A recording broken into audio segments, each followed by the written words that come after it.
Hi, my name is Anthony. I'm your career coach. I am with Preparation for Purpose, and today's question and answer session is going to be a good one. Today, we're talking about online applications in the ATS system. So, we're going to get right into it because you're like, what's ATS systems and are we doing applications? So, here we go, right into it. First question: what is an ATS and how does it affect my application? So, typically, when you apply for a job online, you're submitting your resume, but it's part of the application process. Sometimes you may have to do a survey, you have to answer some questions. Basically, that's your application. So, what the ATS is the application tracking system.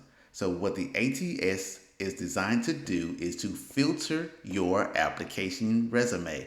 It's checking your resume for keyword searches. So, if you're applying for an accounting job and you don't talk about account balances, ledgers, accounts receivable, accounts payables, if you're not mentioning keywords that are associated with that job description, then it's going to kick your application, your resume out of the system because you don't mention those keyword searches. So that's what an ATS system is intended to do. It's intended to streamline the recruiter's process of screening applications. Is meant to help them avoid spending time on people that don't have a suitable resume or application or necessarily work experience that align with that position that they're recruiting for. So the ATS application tracking system is designed to screen your application, your resume, to kick it out if it doesn't meet their criteria. So their criteria is going to be certain formatting. It could be, again, keyword search is really what it's looking for. It's looking for education requirements, bachelor's degree, master's degree, whatever that job is requiring, is make sure that your resume speaks that you have those qualifications or those requirements for that job. So if you don't, it's going to kick you out. So that's what the ATS system is. How does it affect your application? It prevents your application from landing into a hiring manager's hands. Is what it does. Um, Next question is, how do I make my ATS? How do I make my resume ATS friendly? So the best way you can do it is formatting.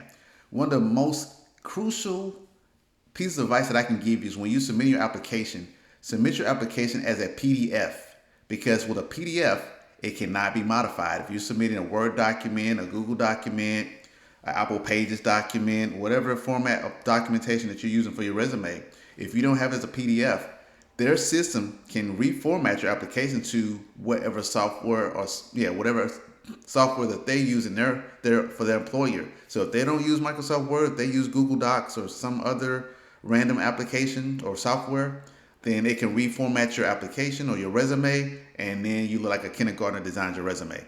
So very, very, very important that you're using a PDF version of your resume when you're applying to a job, so that prevents their software from being to reformat your resume.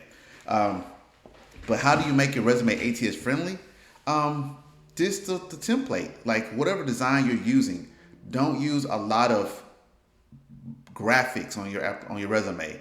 I get we all want to be fancy and make our resume stand out, but sometimes those graphics and pretty designs on on your resume can prevent you from moving forward in the recruiting process, because the ATS is seeing all those pretty designs and stuff, and it's not able to.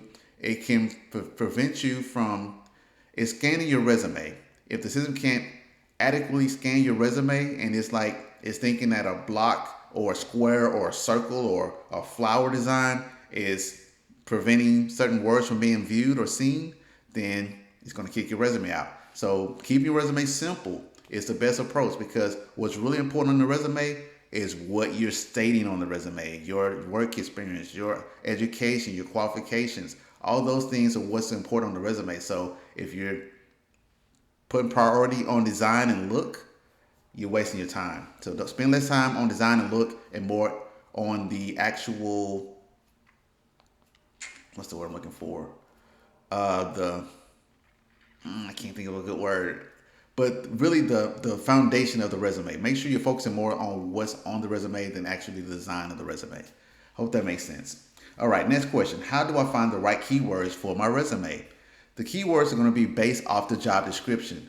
Like I mentioned, the job description is what the ATS system is designed to look for. So your resume, in order for it to reach the ATS system and get through to get to the hiring managers, it needs to have keywords throughout your resume. For those, the work experience for the most recent job at a minimum should have keyword searches that are relevant for that job. You may even include keywords in your summary of experience or your summary of qualifications or your objective statement, if that's what you want to call it, but your summary at the top of your resume, that's what should include those keywords is, hey, I'm looking to be an account manager at XYZ company because I have graduated with a bachelor's in account management or a bachelor's in finances or whatever it is. But make sure that you're including those keyword searches sprinkled throughout your resume. So that way, the more, you don't want to be too many of those keywords in, but you want to make sure that is enough that's going to get you your resume to the right hands.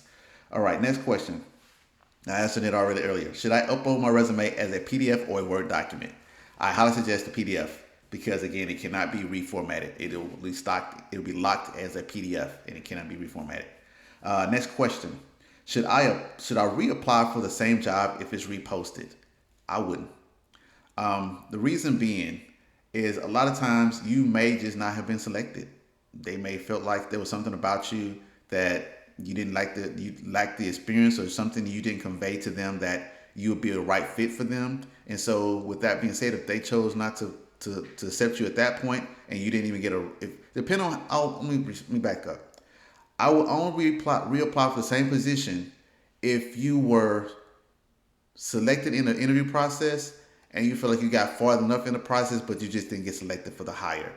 That's when I would reapply for the position. But again, it's going to be a little bit, I would wait a little bit. I wouldn't, like if they repost the position, because I would use the information I had during my job search. So again, with your job search, you should be keeping record of all the people that you've had contact with, from interviewers to employers to dates and times of interviews and all this type of stuff. You should have a detailed record of everything throughout your job process. So if you need to circle back to them because they reposted that position, then I'm going to call the recruiter or the hiring manager that I spoke to and say, hey, I was one of the ones that was going through the hiring process and I didn't get selected, but I did see that you reposted the position. I do want to let you know that I'm still interested in that job if I have the opportunity to be considered again. And they might tell you at that time, if they want you to reapply, then they'll say reapply. Or they say, hold on, actually, I'm glad you called because actually I was going to give you a call because I remember talking to you and I do think that you'll be a good fit for this position. And there you go. You got yourself hired without having to reapply. So in that situation, I would not reapply unless I was instructed by the employer to reapply. But if I didn't get any traction from that employer, I would definitely not reapply because I feel like they're not looking, there's something about me that they're not looking for. And so I'm not going to waste my time again with them. I hope that helps you. So again, I am your career coach. I work with Preparation with Purpose. I want to help you with your job search. If there's relevant information, if you have questions that you're looking for, specifically, you can definitely reach out to preparationwithpurpose.com. I will more than love to help you. You can schedule a free consultation. If you want to take me on and hire me as your career coach, I will be more than happy to help you. I offer personalized services, so it's not just like, oh, it's one size fit all. I look at your individual situation of how I can help you to get hired. That's my role. I help you from every step, from going from applicant to hired, from finding the right job opportunities to apply for, to aligning your resume to make sure that it fits the jobs that you're applying to, for networking, making sure that you are connecting with recruiters and people that can help you get your foot in the door to said employers, and also help you with mock interviewing to prepare you for the interview process. We also talk about job negotiations when they give you the job offer. Hey, should you accept that offer? Does it meet what you're looking for, or should you counter with another pay proposal? So we talk about all those different things, and I would love to help you all. So again, I hope that this information is helpful. If you like this format of Q&As, please subscribe and like this video so I'll know to continue to keep more content coming. And also, if you have questions, please list them in the comments below. Thank you all for listening. I hope you enjoy your rest of your day.